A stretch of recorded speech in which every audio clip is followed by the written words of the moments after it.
Hello बच्चों, let's read the question. If the diameter of efferent arteriole is made double than afferent arteriole, then what will be its effect?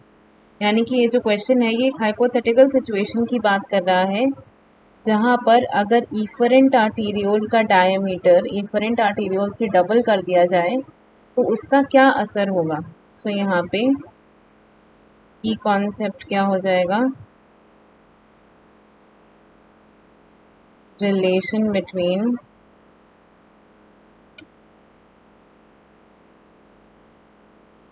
sizes of afferent arteriole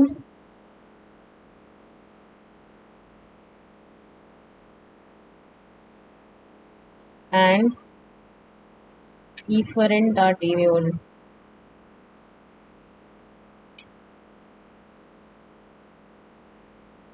सो देखिए यहाँ पे normal conditions में क्या होता है, पहले हम उसकी बात करते हैं क्योंकि एक हाइपोथेटिकल सिचुएशन है.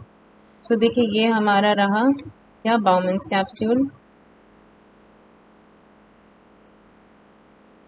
ये देखिए और यहाँ पे क्या हो रहा है, इस तरीके से एक आर्टीरियोल एंटर करती है किसमें, बाउमन्स कैप्सूल में. ये इम्प्योर ब्लड लेकर अंदर आ रही है और किस में जाके मिक्स होती है, ये मिक्स होती है जाकर के ग्लोमेरुलस में, जहाँ पर ब्लड का फिल्ट्रेशन जो है यहीं पर होता है. ये कैपिलरी लाइक नेटवर्क है और यहाँ से एक आर्टीरियोल ऐसे बाहर निकलती है फिल्टर्ड ब्लड लेके ग्लोमेरुलस से बाहर. तो यहाँ पर देखिए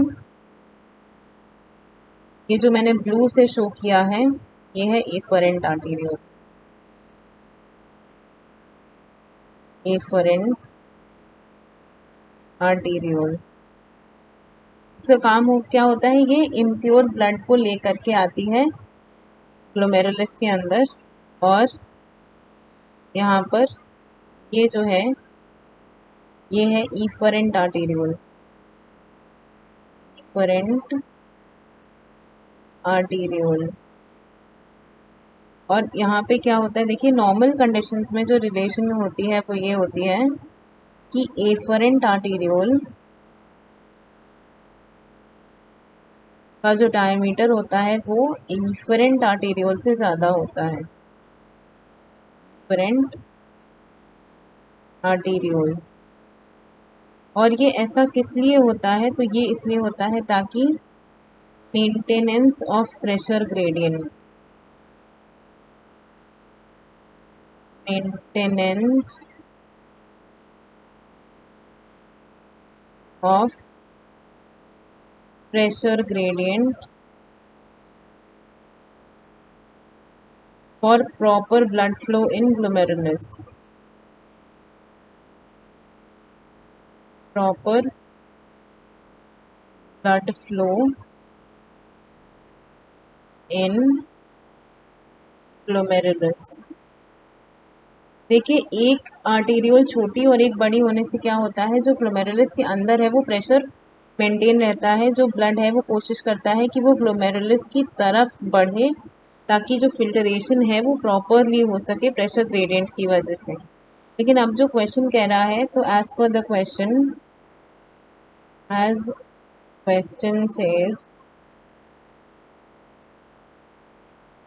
क्या यहाँ पे कि ये हमारा रहा बाउमन्स कैप्सूल और याद रखिएगा ये रफ डायग्राम है, इसे रफ की तरह ट्रीट कीजिएगा. और यहाँ पर क्या बोला गया है कि एफरेंट आर्टीरियोल हमारी बेसिकली डायमीटर कम हो गया, अब वो डबल कर दे ट्रिपल कर दे कुछ भी, एफरेंट आर्टीरियोल का जो डायमीटर है वो कम हो गया इसके रिस्पेक्ट में, इफरेंट आर्टीरियोल के रिस्पेक्ट में. यहाँ से जो ग्लोमेरुलस था वो तो था ही, जो इफरेंट आर्टीरियोल है ये इसका डायमीटर जो है वो बढ़ गया. तो अब इस केस में क्या होगा, ये रहा आपका ग्लोमेरुलस. सो यहाँ पर देखिए यहाँ पे द क्वेश्चन सेज कि इफरेंट आर्टीरियोल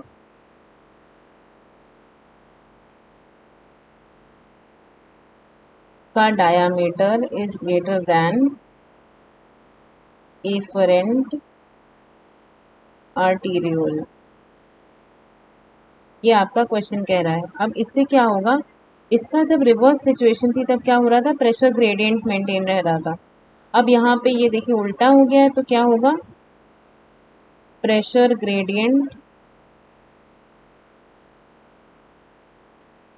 इन ग्लोमेरुलस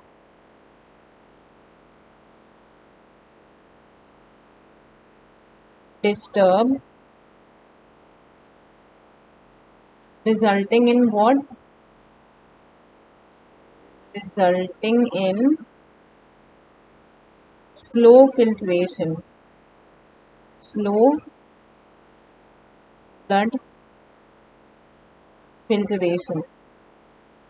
तो इस तरीके से देखिए ये हमारा बेसिक इफेक्ट होगा किसका, इस हाइपोथेटिकल सिचुएशन का, जहाँ पर एफरेंट आर्टीरियोल से बड़ी हो गई है उसका डायमीटर, और ब्लड फिल्ट्रेशन धीमे होगा तो जीएफआर भी कम हो जाएगा, यूरिन आउटपुट भी, अल्टीमेटली यूरिन आउटपुट भी कम हो जाएगा। So I hope you understood the concept. Best of luck.